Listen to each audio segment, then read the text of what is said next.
Hello everyone, hello guys, দেখো আমরা কি করছি। দেখো হ্যালো গাইস, দেখো এখানে আমরা কি করছি। আমি ক্যামেরা দেখাতে পারছি না, একটা ব্লগও করতে পারে না, ক্যামেরা দেখাতে পারছি না।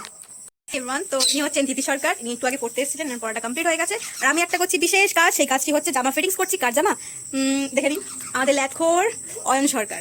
ইনি কোনো জায়গায় ভালো হয়েছে, তাই তো কোথাও ঘুরতে যাবে, তাই দেখো এক্সপ্রেশনটা কি দিয়েছে। এদের এক্সপ্রেশন দেখে মনে হচ্ছে কোথাও ঘুরতে যাবে। আমরা এক জায়গায় যাবো, আমাদের এখানে কাছাকাছি জায়গায় যাবো। তো তোমরা পুরো ব্লগটা দেখতে থাকো, তাহলে দেখতে পাবো আমরা কোথায় যাচ্ছি। তো আমাদের পড়া হয়ে গেছে, আমরা একটু পরে রেডি হবো। তো আমরা রেডি হওয়ার সময় দেখা করছি। আমার মেয়ে মন্দির থেকে ঘুরে এসছে, কি সুন্দর তিলক পড়েছে। রাধে রাধে করে দাও, রাধে রাধে। কে সাজিয়ে দিয়েছে তোমাকে এত সুন্দর? রাধে রাধে। তো আমি চলে এসেছি আমার কাকিমার বাড়ি।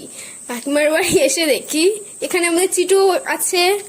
আমরা একটু মেকআপ করতে একটু ঢং করছিলাম। এখানে আমি একটু ওর লিপস্টিকটা লাগিয়ে দিলাম। এখানে একটু ফাইট হলো। লিপস্টিকটা জামা সাদা জামায় লিপস্টিক লাগানো হয়েছে। অনেকক্ষণ ধরে ঝগড়া করার পরে আমরা ঝগড়া করাটা এখনো শেষ হয়নি। ঝগড়া করতে করতে কাকিমা রেডি হয়ে গেছে, দেখে নাও। তো আমরা রেডি হওয়ার পরে হঠাৎ দেখা গেল কারেন্ট চলে গেছে। এবার তাও আমাদের ঝগড়া। অন্ধকারেও এদের ঢং আর শেষ হচ্ছে না। এর পিঠে কি একটা লিপস্টিকের দাগ বসিয়ে দিয়েছে, পাগল হয়ে গেছে সেটার জন্য, just because off white dress আছে। এবার মন খারাপ, আমি চুলটা ধরে টেনেছি, সেটা দেখে দিয়াও তাকে টেনে মারামারি। সে এদের কি যুদ্ধ, মানে এক তো অন্ধকার, তার মধ্যে বাইরে এত বৃষ্টি পড়ছে, আর এদের মানে লিপস্টিক পরা শেষ হচ্ছে না। লিপস্টিকের পর লিপস্টিক, কালার বুঝতে পারছে না কোনটা পড়বে। কখন এই কালার পড়ছে, কখন ওই কালার পড়ছে। এবার এর পড়া হয়ে গেলেই দিয়া আবার একে টেনে আবার দিয়া শুরু হয়ে যাবে। এবার এদের এক্সপ্রেশনগুলো দেখো, পাগল করে দিয়েছে এরা দুজন মিলে আমাকে। অন্ধকারে মানে অন্ধকারে যে তুমি বোর হবে, একটুও বোর হতে পারবে না। এই দুজন যদি আসে না, তোমার কোথায় বোর হবে কি হবে সব ভুলে যাবে। দেখো কিভাবে ঘষে ঘষে ঘষে ঘষে দিচ্ছে।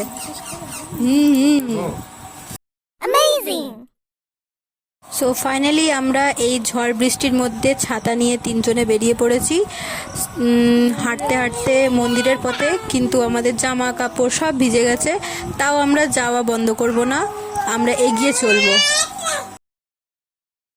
আমরা মন্দিরে গিয়ে দেখছি, মন্দিরে ঢোকার সাথে সাথে দেখছি এত পরিমাণে জল যে সবাই জলের মধ্যে দাঁড়িয়ে দাঁড়িয়ে খাচ্ছে। ওই যে আমাদের অয়ন, যার জামা সেলাই করে দিল কাকিমা সন্ধ্যাবেলা, সে জামাটা পরে লুচি খেতে এসছে আমাদেরকে ছেড়েই দিয়ে।